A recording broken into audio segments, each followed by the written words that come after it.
So today I want to speak to aspiring athletes about contest prep, specifically addressing when it's okay to start a contest prep.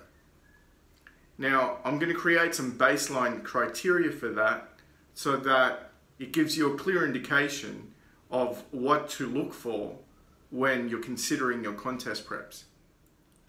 So I guess the first thing we need to do is establish exactly what is a contest prep diet and what separates that from a standard diet. Well, besides the deadline or the goal of the actual contest, you're looking at a few different factors that make it specifically a contest prep diet. And that means stricter adherence, more monitoring, specifically of your training and nutrition. So you'd monitor things like your calories and your macros, your protein, carbs, fat, and fiber, and your training volume. You'd look at cardio and monitor all that as well. So there's a whole heap of things that you're actually going to be delving into a lot more than you would if you were just doing a standard diet. And again, there are stricter adherence requirements for that as well. So you'd be working within a smaller range than you would if you were just doing this for weight loss. Then finally, there's the focus element of it. Obviously, you're going to stay as focused as possible while trying to learn your posing, trying to know more about the sport, specifically for competition, because you want that edge over the competition. And that's obviously not something you're going to do if you're just dieting for weight loss. We should also define what contest prep actually is versus, say, being in the off season. So I would loosely define that as that period of time when you're closest to establishing the timeline for your diet to take you from lean enough to stage ready. And now we're going to talk about some baseline criteria for competition prep. Something that says, if I do not meet the standards, then I will not start comp prep yet. The first thing you want to do is take a look at the mirror and see a slightly fatter version of what you want to bring to stage. Now, the second point is because this is a game of muscularity and symmetry and displaying a physique that's as complete as possible while being as lean as possible, you want to make sure that you have little to no weak points. For example, you're not going to miraculously grow delts during your contest prep. It's just not going to happen. Sure, you might grow some muscle while you're in a deficit, but it's not going to be in an optimal fashion. It's not going to be the same as you actually sticking out your off season and then approaching a comp prep later down the track instead. The third point I want to discuss here is the criteria for what I call come back later criteria. Now, if you're 17% body fat and above, I would honestly say come back later. Get lean first, lean enough to begin a comp prep diet, and then start your comp prep diet at a leaner body fat. If there's no separation from your muscle groups and your muscles in general, come back later. That means if I can't tell where your ass ends and your hamstrings begin, or where your traps end and they separate from your shoulders, if I can't see any of that, or where your shoulders end and your triceps begin, then you're not ready. You're not ready to start a comp prep.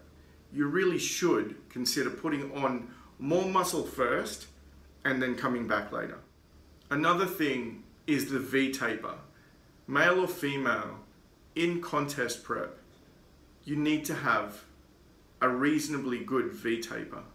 That means your upper body should physically be visibly bigger than your waist. If you're not in that position, if you're a very boxy physique and the upper body isn't sticking out and the lower body isn't tight enough, then consider coming back later. And finally, train legs. Guys, train fucking legs.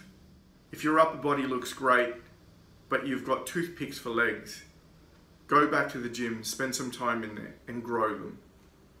Let's talk about food. You should be eating a lot and you should have the metabolic support to still stay reasonably lean during that process.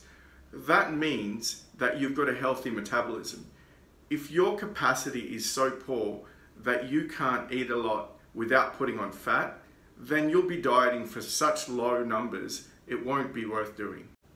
Remember, dieting for a show is a muscle sparing game.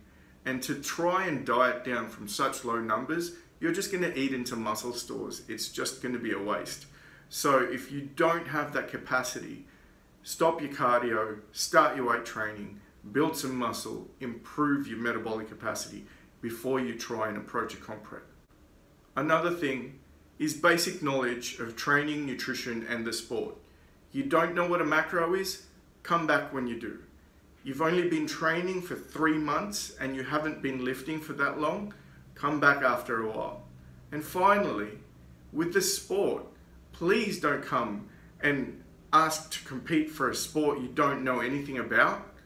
I get that all the time. I get a lot of people that come up and say, hey, I want to compete on stage, but yet they don't even know anything about the posing. They have no idea about what category to go into. And finally, they don't even know the expectations of the sport. So how can you possibly be interested in something that you have zero clue about? Do some basic research.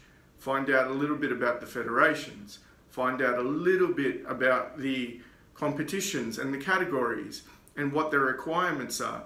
And then maybe, once you kind of know what fits in what, then maybe you can come up and say, hey, I want to compete in this.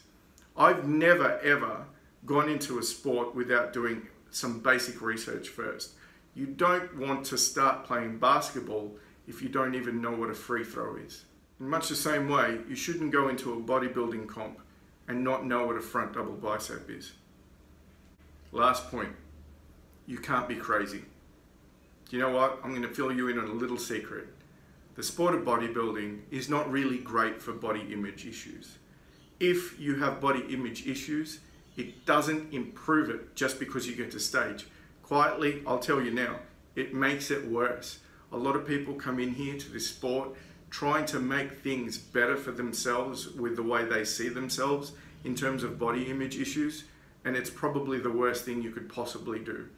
Quite literally, 5 people on a panel you don't know are going to judge you on your physique.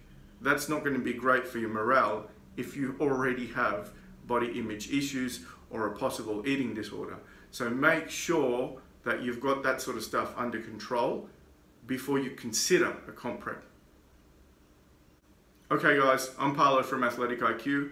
I hope that's helped you understand a little bit more about what criteria you should look at before starting a comp prep.